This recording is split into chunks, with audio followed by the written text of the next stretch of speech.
I'm Elaine Brady, Vice President of the League of Women Voters of Umpqua Valley, and tonight's presentation is being sponsored by our league. We have an interesting subject before us this evening, something we all must pay attention to. We have a great speaker here to add to our knowledge. I hope you've all checked in when you came in. As you entered, please sign in. And tonight's presentation is being recorded by Lovecraft Collective, and we will let you know via email, and you could also see the recording on our website. We'll be notifying you when that will be ready.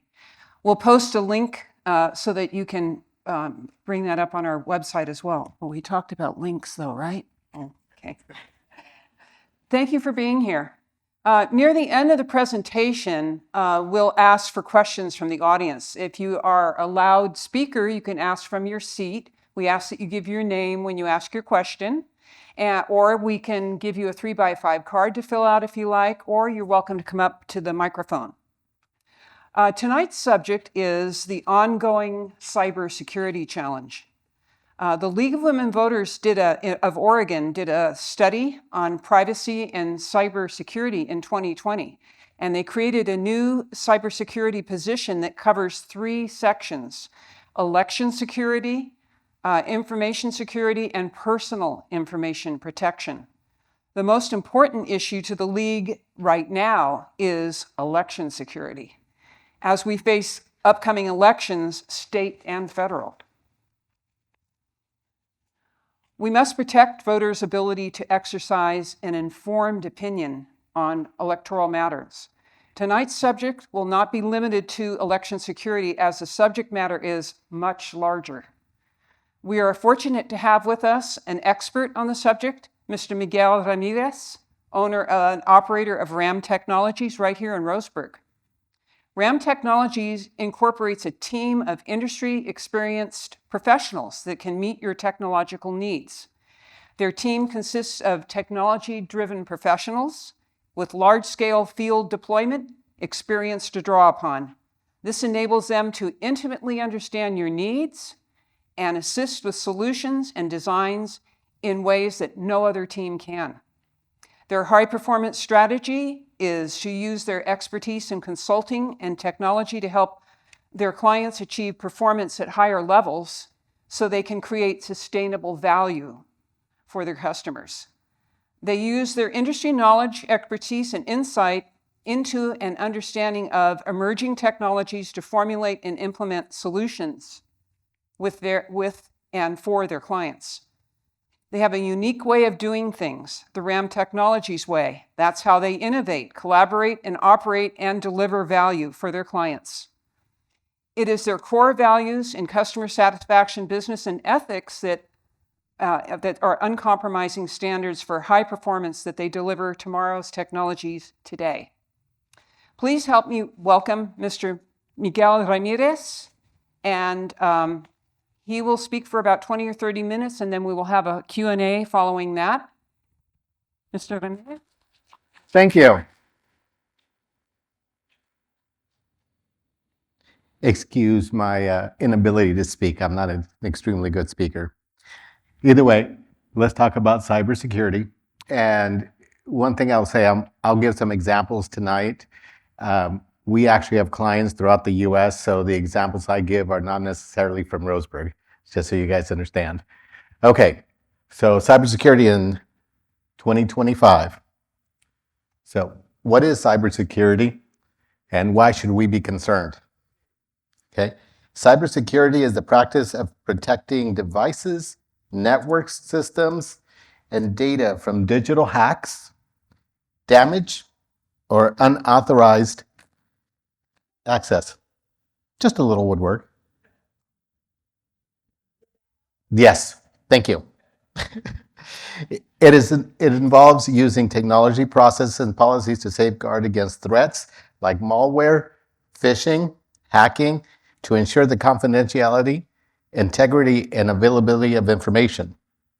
Cybersecurity is crucial for organizations to protect sensitive data, maintain operations, and manage risk.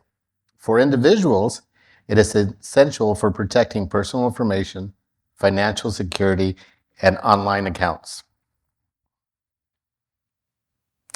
So as you can see here, this is one of the reasons we should really pay attention. That is the average cost of a cybersecurity per industry. Look at the healthcare. When you have one major incident, $9.77 million per incident. That's huge. But you'd expect that because if you get hacked in a hospital and it's life-threatening, they're going to pay that. And unfortunately, this has become worldwide. Cybersecurity experts expect that by the end of this year, the industry would have spent $10 trillion in cybercrime. So what are the key cybersecurity and hacks effects that affect all of us? We start with network security. And that's really important because even though we don't think we are part of a network, we really are. Software security. Well, any device we have has software. Cloud-based security. Data security. Operational security. And lastly, and probably one of the most important, disaster recovery. Okay? Network security. It is the process of protecting a computer network from unauthorized access, attacks, and damage by using firewalls, intrusion detection systems, and access controls. Now, I was talking to somebody earlier today, and we were talking about routers. Most of us, when our router goes bad, we just run down to Walmart and we get the cheapest router that's out there.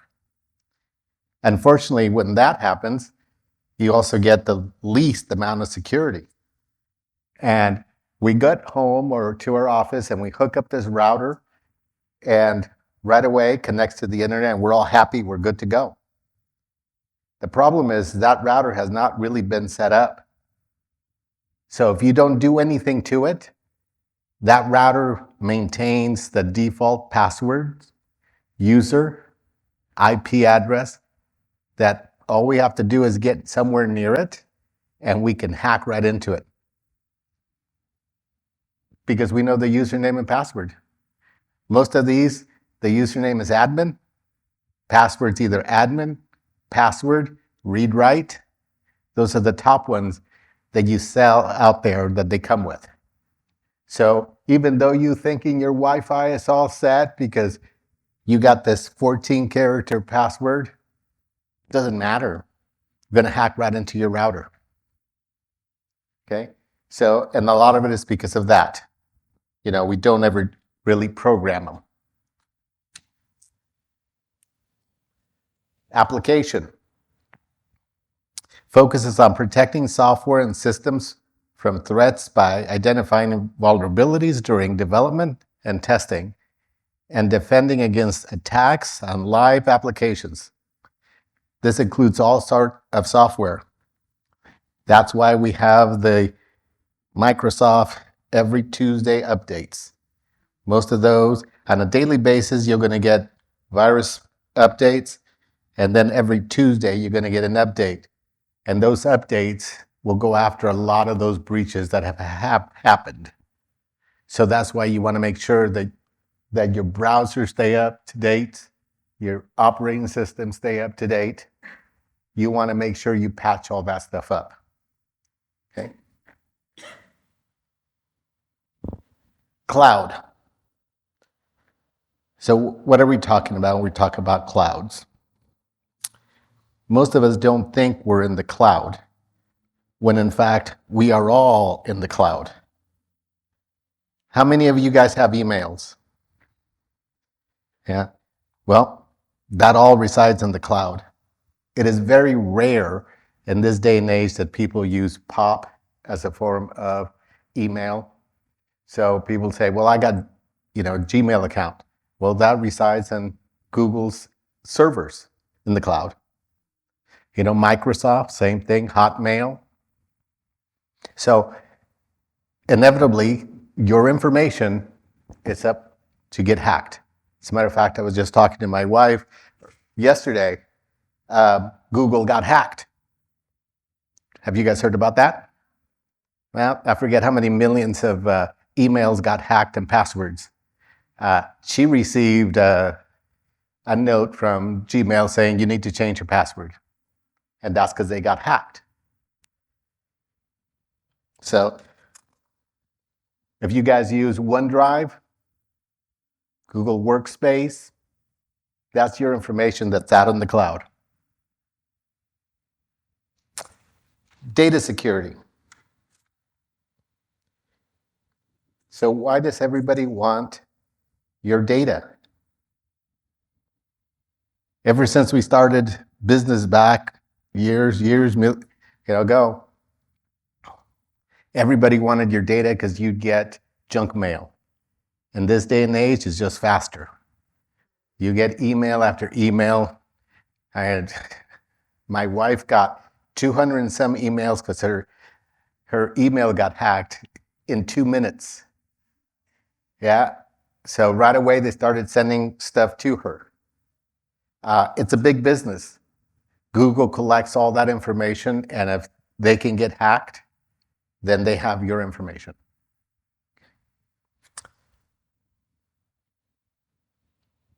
Operational security. From an individual standpoint, most of us don't have a lot to do with this, but from a business standpoint, we do. We need to make sure that we put policies in place to safeguard against attacks. I was telling somebody earlier today, you have a business, you hire somebody, you can put all the firewalls you want, all the virus protection, everything you want. But if you don't train your employees not to click on links, guess what? You're going to get hacked. So at the end of the day, you need to get people knowledge of what to do. Okay. Now, when we talk about stuff like that and what is happening in this day and age, I have an example of a gentleman I met. His name was John. And this actually happened here in Roseburg. He went to a website, popped up, told him he had to call Microsoft. So he gets that number, he calls Microsoft, supposedly. They convince him to let them on his computer. Well, at that point, he's already lost everything because it only takes seconds to install software in your computer. He went down to Fred Meyer's and was going to buy $1,000 worth of gift cards. Now, do we really think Microsoft will take gift cards? No, but it happens. We fall for these things. So they send them to me. I told them, bring your computer, any pad that was on the network at the time. Bring your router to me. He comes in, brings it to me.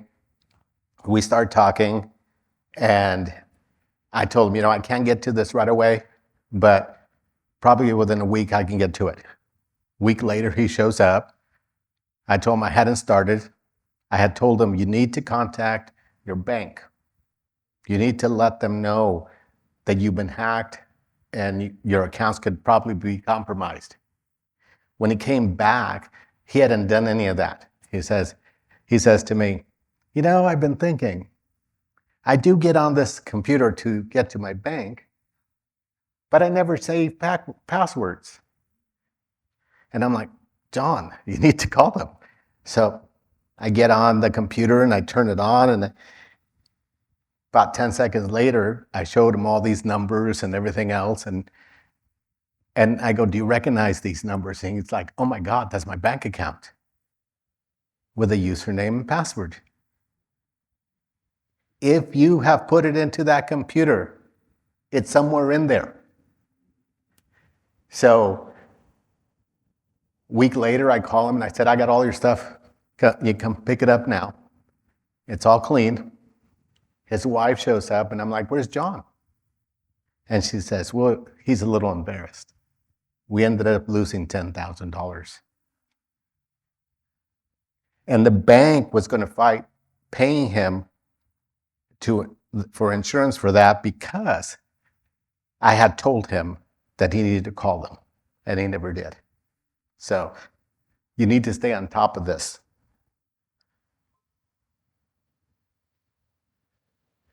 Disaster recovery. Most of us don't think we're going to lose our data. This is one of the things that you guys really need to think about, not only personally, but if you have a business. I had a young lady that came a couple of days ago. She brought her laptop. She's like, it died. And I'm like, what happened? And she says, well, smoke started coming out of it. So I turned it off. And she's like, now it won't come on. And I'm like, okay. She's like, can you get my data? And I'm like, sure, not a problem. Took it apart, took the hard drive out, put it on docking. Yeah, came right up. Problem is, she thought about cybersecurity, so she encrypted the hard drive. Well, she never printed out the key to decrypt it. And she never backed anything up. So, guess what?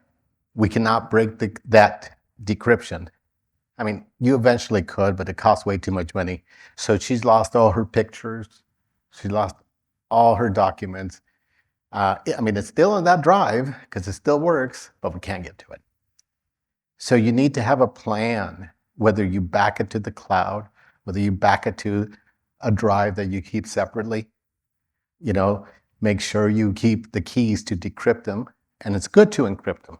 I'm not saying it isn't, but you need to actively think. If you're a business and you get ransomware, you need to really think about backups, encrypted backups. Because like I said earlier, you're only as safe as the weakest person that's there. If you don't ever tell your clients, your employees, don't click on links. If you do not verify them, guess what? You could be a victim.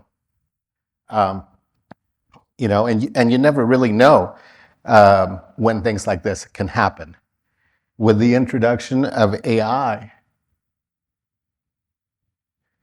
they have made it a lot easier for people to become hackers. You could actually get on the dark web and buy tools to become a hacker. And guess what? You could easily make money through ransomware because they just completely blow things out to you, to all these people in public. And then they just start collecting. So, unfortunately, that's illegal, but they could easily make money doing that because people will pay for their stuff.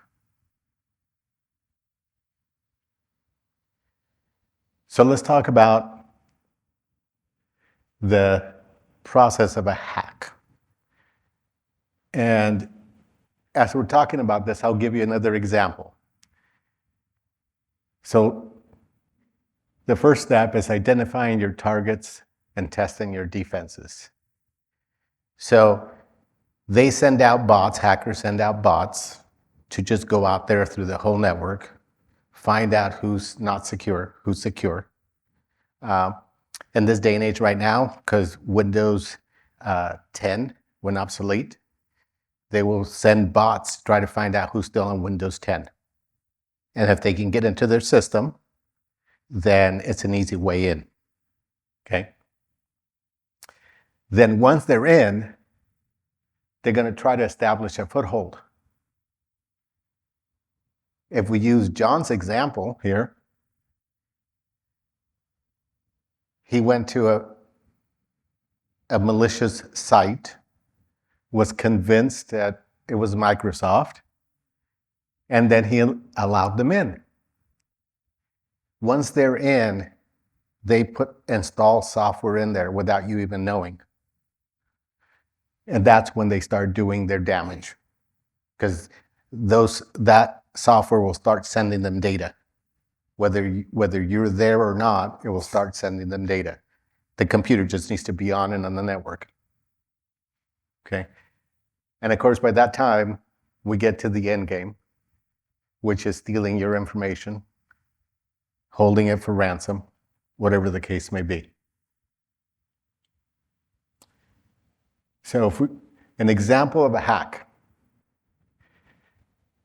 I'll give an example of a client that I had, and with the help of AI, the hackers almost got a lot of money from this company.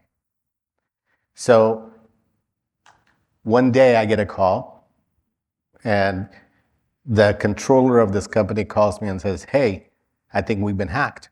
I'm like, "What do you mean? What's happening?" So he tells me he got an email. Well, he got an email supposedly from their CEO, and it actually did. I traced it back, and it did come from the CEO's email. What was very interesting about this email is that it looked identical to their internal emails that they send from each other. It had their logos, it had their signatures, you name it. On top of that, it gave specifics on the bank that company used. So the guy email says, "Hey," let's call him Brian. "Brian, transfer $50,000 into this account. I need it for this. Well, the controller was actually going to do it, except he noticed that the CEO never, ever used certain language. And that's when he stopped. Picked up the phone, called the CEO. "Did you really mean this?" And it's like, "No, where did we get this?" And when we traced that email, it went back to the actual Microsoft account. So not only was their emails been hacked and being looked at for some time, so that they went fishing for information, they had already got their logos, who the company's controller was, who the owner was. I mean, you name it, they had a lot of information. Okay. And in John's case, if you look at this first piece here, he actually clicked on a link that was in Facebook. That, and most of us, when we go through Facebook, there's some of these, "Oh, look at this politician and a compromising thing, so we go and click on it." Well, it's not really anything there. And just to tell you, a lot of times when it doesn't do anything, that's when it's doing the most harm. Okay, because it's all in the background. In John's case, it popped up a screen that was flashing lights, he was telling me, with their phone number, and says, "You've been hacked. You need to get a hold of us so we can help you." Da-da-da-da. That's the first part, malicious website. And the user workstation, well, once he let him in, we went to going through persistent scheduled tasks or something in the background. They install software eventually to do what they need to do. I just took this a few days ago. This is an actual company here in town. And this is a firewall. Over a couple seconds, if you see the timestamp there, look at all this denies that this firewall has done in a couple seconds. And that's just the computer sitting there. And that's how much, some of these are no big deal. Some of them are trying to get in.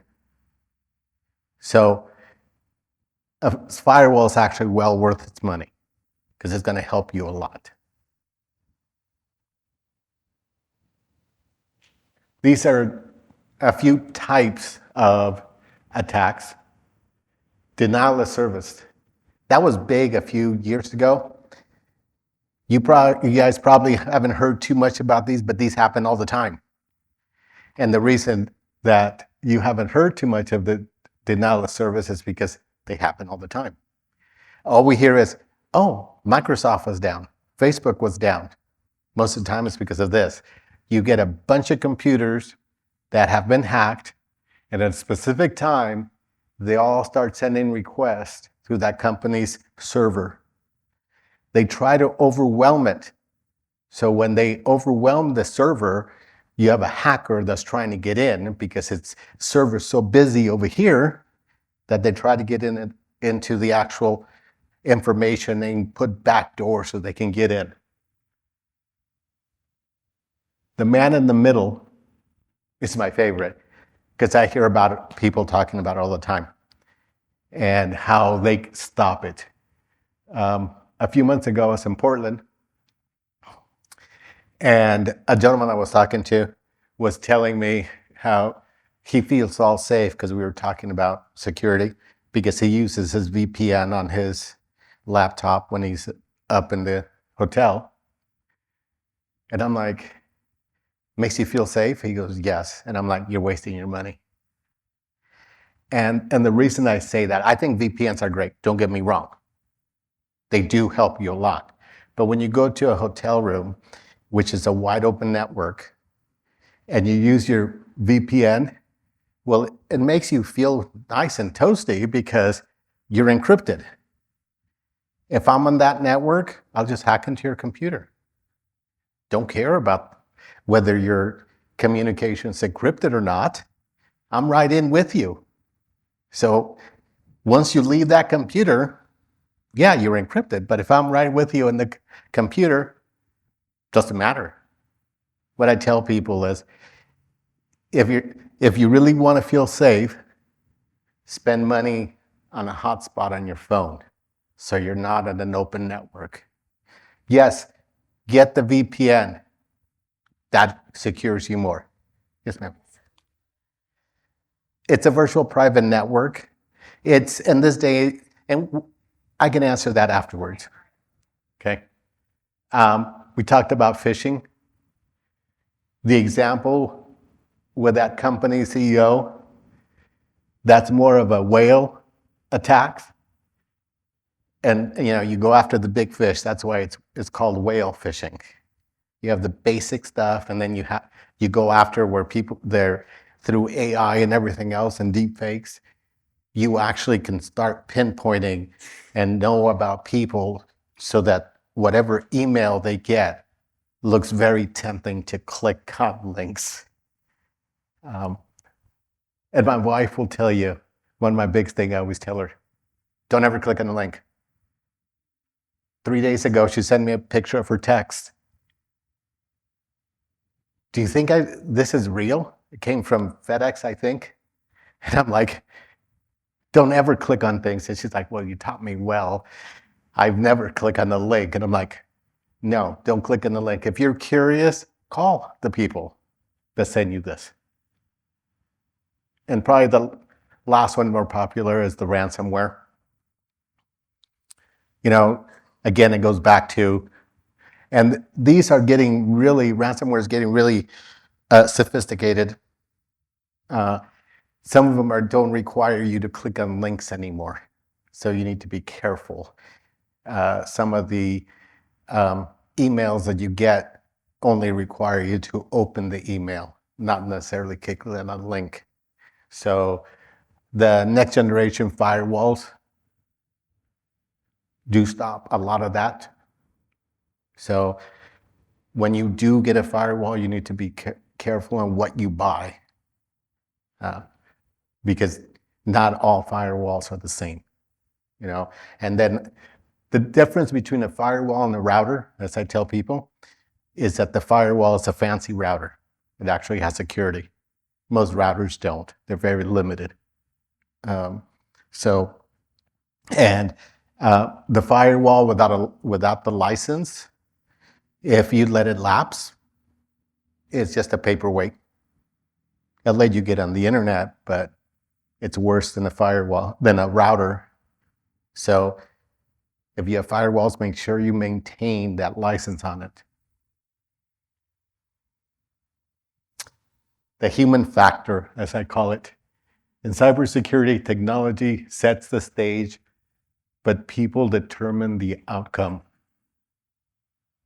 If John wouldn't have called that number, nothing would have ever happened to him, because there was really nothing on his computer.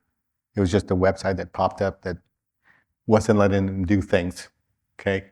So human behavior really controls how severe the outcome is and when to stop it.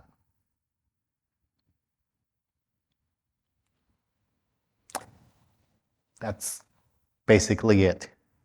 Thank you. Do you have any questions?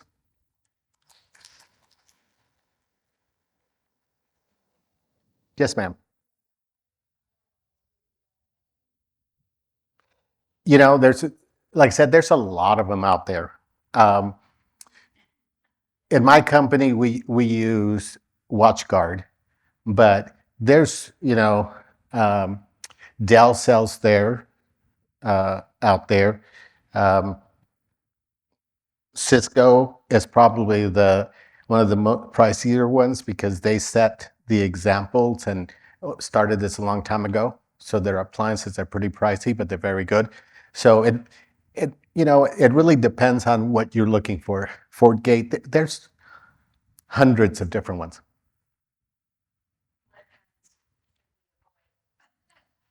Well, within firewalls, they're pretty much all doing all pretty well. I don't know anyone that I'd say, well, I really don't like those. When it comes to firewall, like I said, there's so many out there, and certain IT professionals like this brand and certain professionals like that brand. We use WatchGuard simply because it has a very good reputation and it's pretty inexpensive compared to competitors that perform the same. Yes.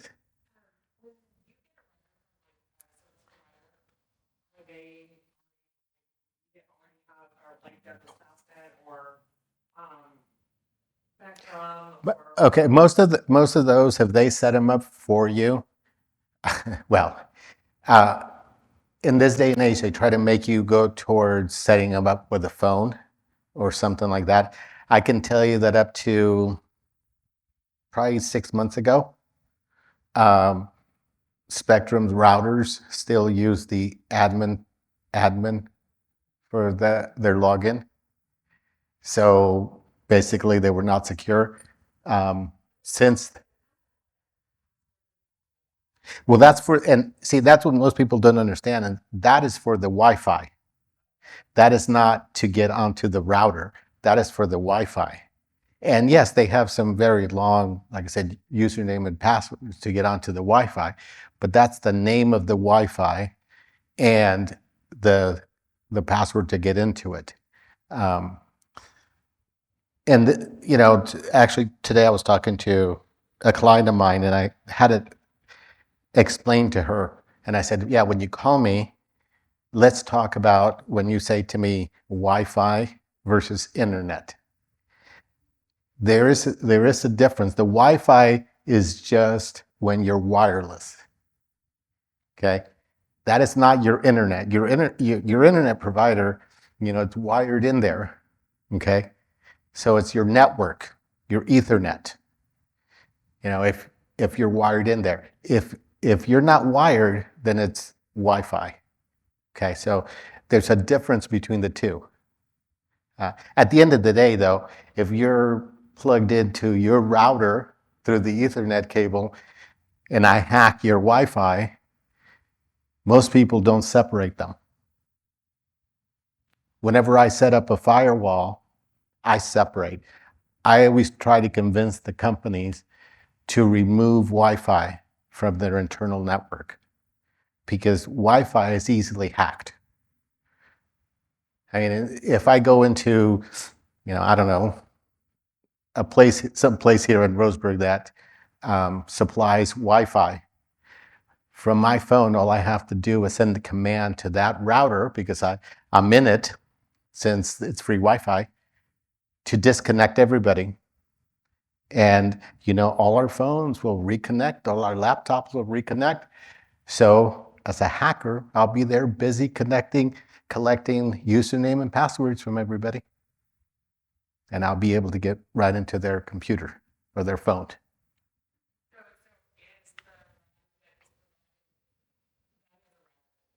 Yes.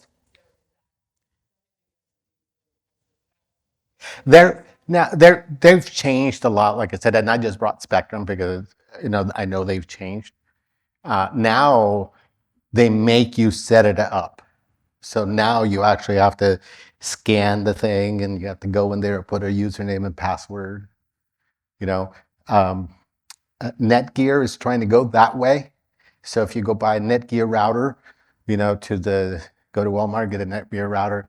Now they'll try to have you set it up. But if you just hook it up, like a lot of people that don't really understand them, if you just hook it up, it'll start working.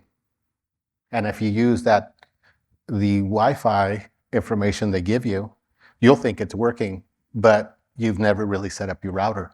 So you're vulnerable to everybody that's out there. I think I need a college class.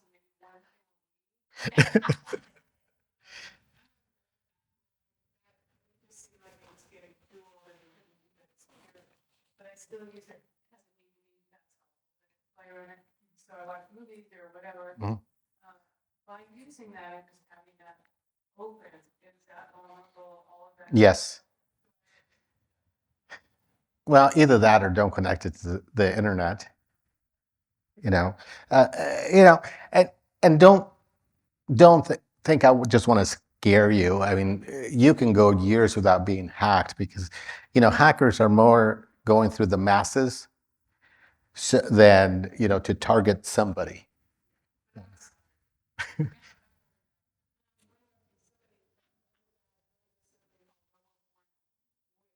Changing my passwords every time I use them and fix them, I guess. Mhm.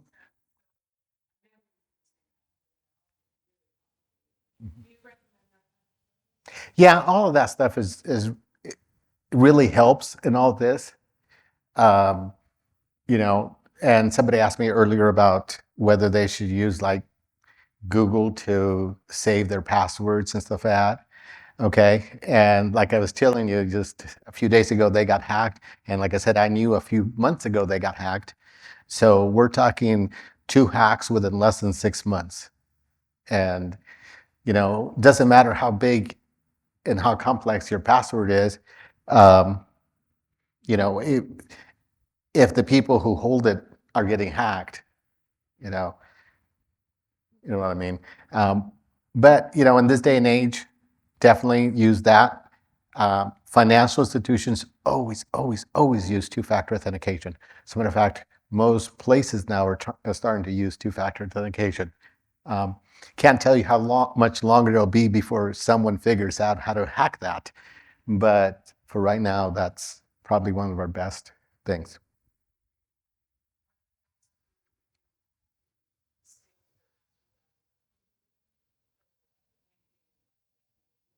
No.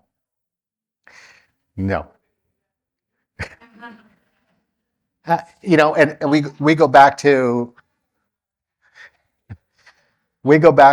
my example of John, who, even if he he didn't save it, it just takes a little bit more, but once you let somebody in, it's in.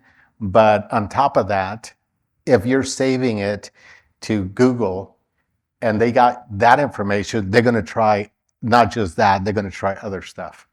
Because most people have 300 sites and they wanted to make them all the same password because we're going to forget.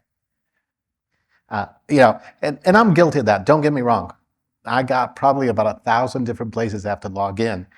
So my Excel spreadsheet that I keep securely is like this long, simply because years ago, I clicked on a link and I had to change, 600 passwords.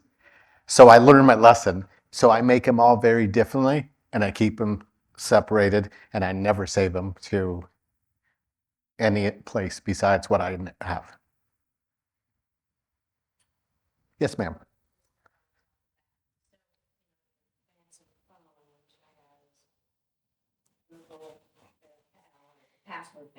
Mm-hmm. I'm not saying not to. I'm just saying they've been hacked twice in the last 6 months.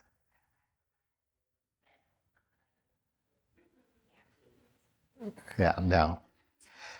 Now I do know that they also use the whole what is that? Mm, forget the name.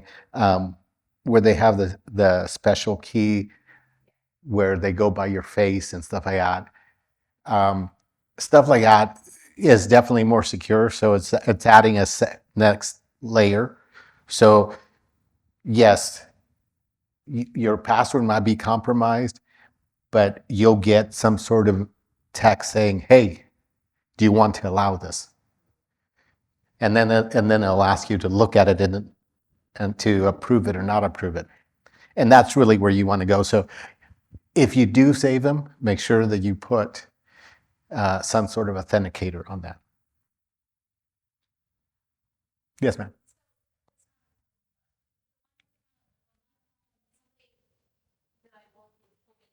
Don't have the Wi-Fi, like use data only, does that really make a difference? Like, so when I go places, I don't have to use Wi-Fi on my phone, and that's what it said, if you're not connected to the actual physical line, then you want Wi-Fi, so I don't get it. I don't know. Okay, so you know how I said, well, I was talking about the VPN, and I said, well, make sure that you get some sort of hotspot. Well, that's because it's going through your cellular data. So basically, it's your internal network. So you're connecting through the internet through your phone data, not the Wi-Fi. The minute you connect your phone, let's say to you walk into McDonald's and you connect your phone to their network, your phone can be compromised. Yeah, you should be fine. Yeah, should be fine.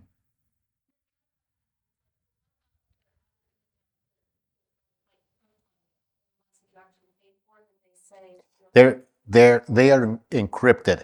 Okay. Um, Most companies are going that way. Google will encrypt them now. Microsoft will encrypt them now. Um, at the end of the day, it really depends on how secure their servers are. Okay. Um, and at the end of the day, I always tell people don't ever send, I don't care if it's encrypted, don't ever send personal information like social security and stuff like that over an email, especially an unsecured email.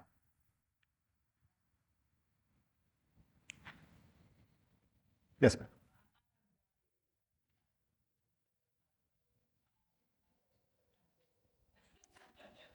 So when you talk about, Google being hacked, like, does that mean that everything that people have on the cloud will allow and accessible to hackers? How's it with the cloud? You know, here's the thing. Okay. Google spends millions and millions of dollars, just like Microsoft, on cybersecurity. Okay. With that being said, you have millions and millions of hackers trying to hack them. I'm not saying they're not secure, because they are. They're just being attacked more so than anybody else, because they're a huge depository of information. And if a hacker can get in there, they've hit gold mine. Okay, that sort of stuff. But the good thing is Google doesn't hold too much of your financial information or any stuff like that. Pretty much when they get hacked, you know.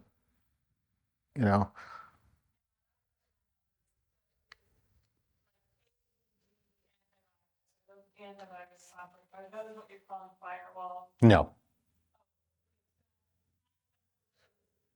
Like AVG, free version version, antivirus free, and how important is it to like get a paid antivirus service? Okay. Here's what I think the difference is between the two. Okay. First of all, if you have a Mac or a Windows-based computer, when you buy them, you pay for virus protection. Windows has virus protection on it. Now, most of us go and buy a computer, and Norton might be on it, AVG, McAfee, whatever, and you get a 3-month subscription for free. And once that subscription runs out, then it goes to the free version. And this goes back to your question here. The free version, it does not get updated as often. You're basically stuck with what the last information that came into it. The way I like to explain to people, look at virus protection as like the FBI's 50 most wanted. They plaster them on the wall. You see the pictures. Some shady character tries to come in, okay? And if he's not on there, the free version will let them in. The updated version gets updated consistently. That's why I said Microsoft updates theirs every day. Apple does that every day. So it's just you're more up to date. If you stopped the free version 2 years ago, is that when you went on free version? Your files will be from back then. So they're not updated.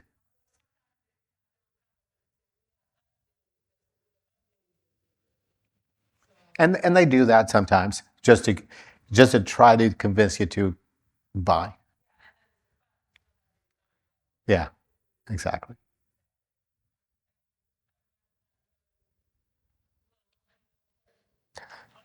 What? The address is visible. Is that a really terrible thing? No, not necessarily. What kind of computer do you have? Do you have a Mac or do you have a PC or do you have something else? Okay. What I would do is I would remove the virus protection from your computer and let Defender kick in. Because what happens is back in the 90s when Microsoft got sued and they lost, they had to change their code so that if they detect a virus protection software on it, whether it's a free version or not, then their virus protection will not go active. If you remove that free version of virus protection, then Microsoft Defender will kick in and it will start updating immediately. Mm-hmm. Yes. Same on the Mac. If you're using what do you call it? A free version, I would just remove it. Because the Mac does the same thing. Yes, sir.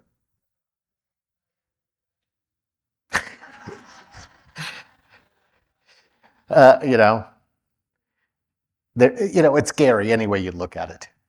They make him as the thing is, you have so many people on those elections stuff that is really kind of hard to hack. They do get hacked, but it's hard, and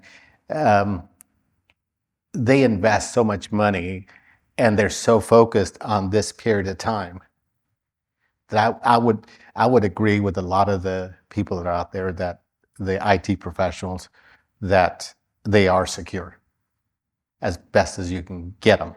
I mean, somebody asked me one time, what is the safest computer you can have? And I told them, well, the one you turn off and you bury in the ground in cement. And the reason is because these computers have to communicate. So they have to have ports so that they can communicate with. And every time you open a port, you're opening access to somebody possibly coming in. So, take them off the internet, turn them off. Because as long as they have Wi-Fi, somehow they can get activated.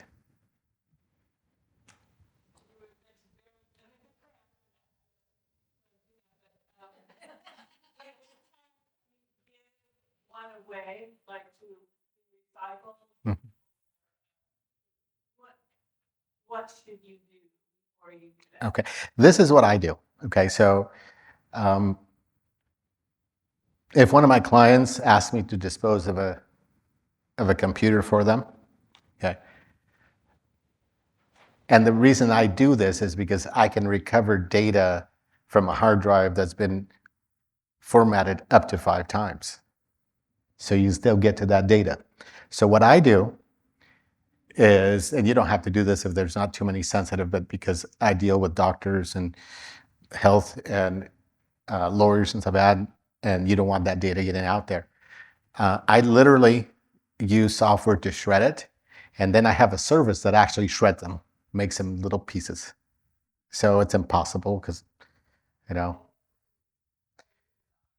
yes, the hard drive, because that's where most of your stuff is. Now, for yourself, what I would do is completely reset it back to defaults. And when it asks you whether you want to save any data, say no, and restore everything from the cloud. And that will wipe everything off of there, so nothing of yours will come up. It's kind of how you do with phones. If you get a new phone, Apple asks you to set it back to factory defaults, and then you get that hello so that somebody else can set it up. That's kind of what you want to do with both Macs and PCs. You want to get it to that point of a setup, because at that point, everything has been wiped off. Mm-hmm. Yeah, because it erases that hard drive, it erases your BIOS, it does a lot of that stuff. Now, like I said, if you have a company and you have real sensitive information, I would definitely go back further, because if I get a hold of your hard drive, even if you do that, I can recover some of the data.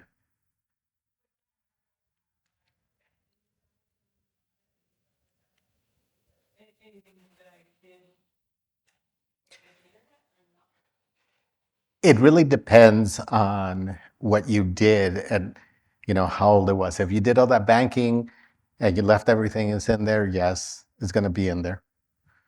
If you saved all your passwords and bank accounts and stuff like that, yes, I can get that information from your hard drive. Well, it goes back to what I do. I mean, I have someone shred it into little pieces. I don't like to take chances. For me anyway.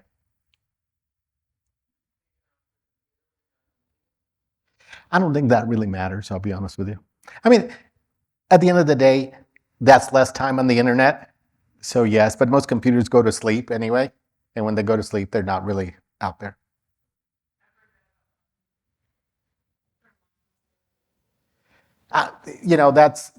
That's probably better for the operating system, but I'm not sure that really matters.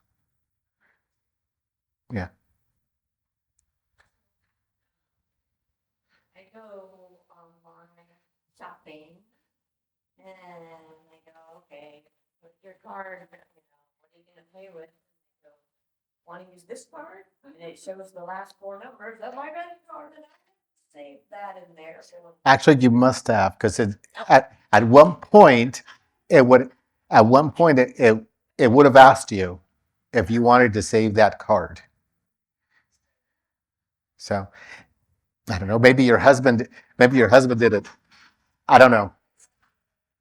Remove the card. There's a place when I ask if you go into your credentials and your actual, if it's Google and you go into the security and the passwords and all that, it's in there, and you could actually remove it in your settings. Yeah, yeah, yeah. I never put a credit card in there, and I'll give you an example why I don't. This happened to me on the 3rd of July. I wake up. I always check my bank accounts because I buy a lot of stuff at the company. And I noticed that there was $20,000 charged to my business credit card from Amazon. Yeah. I call Amazon. They're like, oh, okay. We'll have to send you to the fraud department. And I'm like, okay. So I talked to the fraud department. Sometimes I felt that was the worst thing to do because they didn't want their stuff back. None of the stuff that was ordered was over $40. Imagine $20,000 worth of stuff. And the funny thing is, it was shipped to my sister-in-law, who got really upset with me in Sacramento. And I called the FBI, and the first thing they asked me is, are you sure she didn't do it? And I'm like, I don't think she wants 50 selfie sticks. But there was so much stuff that I filled my Sequoia and my brother's Forerunner when we took the stuff to get back. And it took a lot to return all that stuff because Amazon kept telling me, keep it. We do not want it. And I'm like, no, I do not want this stuff. It's not mine. And literally, it took a glitch in their system for me to be able to return this stuff. But because my credit card was in there and everything else was in there, it just went through. And it wasn't until I hit $20,000 that my credit card goes, there's a problem. And then they refused the following one, or else it would have been more like $25,000.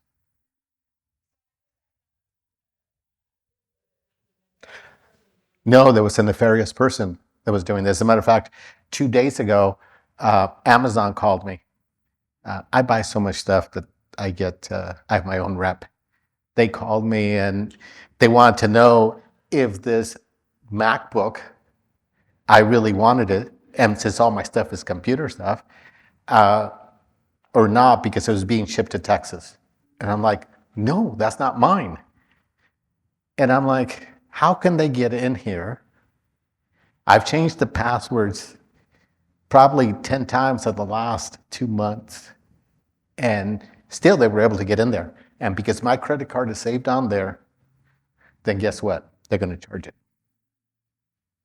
Yes, ma'am.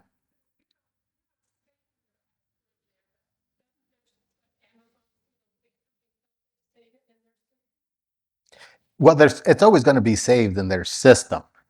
Okay. But at that point, it doesn't matter. Because if they're hacking into Amazon, they don't care about your passwords because they have your data. And they have your account, so they're just going to charge it. So it's like I said, at that point, it doesn't matter whether you save your password or not, because it's not your password that they're using to get in to your account. Yes, ma'am.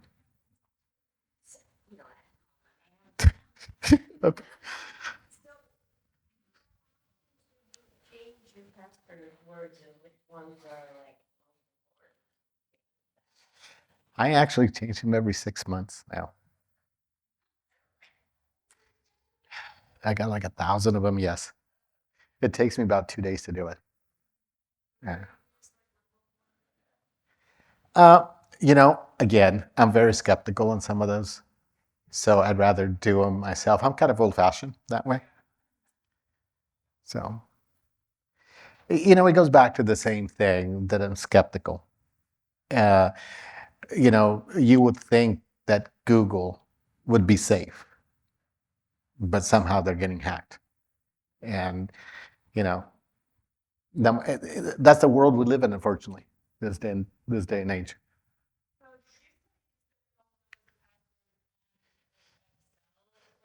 Yes, I do. Well, my computer, just like everything else, is we do backup. So my computer is backed up to the cloud. It's encrypted, military grade encryption. If you take my hard drive, just like Ashley's hard drive, you won't get anything out of it. Good luck on cracking my password to get into my computer. You know, on top of that, I got firewalls and everything else. Yes. So I go a few levels of security. You can say I'm paranoid. So What is the average person, what are the 3 things they should do to keep a computer safe? first thing, don't ever click on links. Don't ever click on any links. If somebody sends you a link, verify that they did send you a link. Okay? Doesn't matter who it is. Could be your mom. Don't click on that link because you don't really know where it came from. It might say them and everything all the way back, but eventually we probably trace it somewhere east or somewhere. Secondly, keep your passwords confidential. Make them long, more than 8. I like to go at least 14 characters. Okay. Well, like I said, you should see my Amazon password. It's about this big. It's all digits and numbers. I'm not going to remember it, I'll be honest with you, because it's so long. And lastly, be careful when you get on social media. You know, that's probably the most hacks happen on social media. Facebook, Twitter, whatever, because you're clicking on things and it's going to take you to places you don't want to go.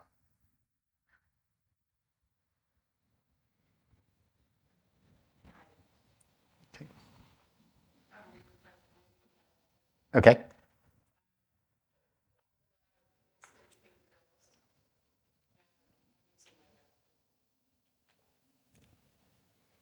Okay. So, you know, this is what I do. It's probably old-fashioned, but this is what I do.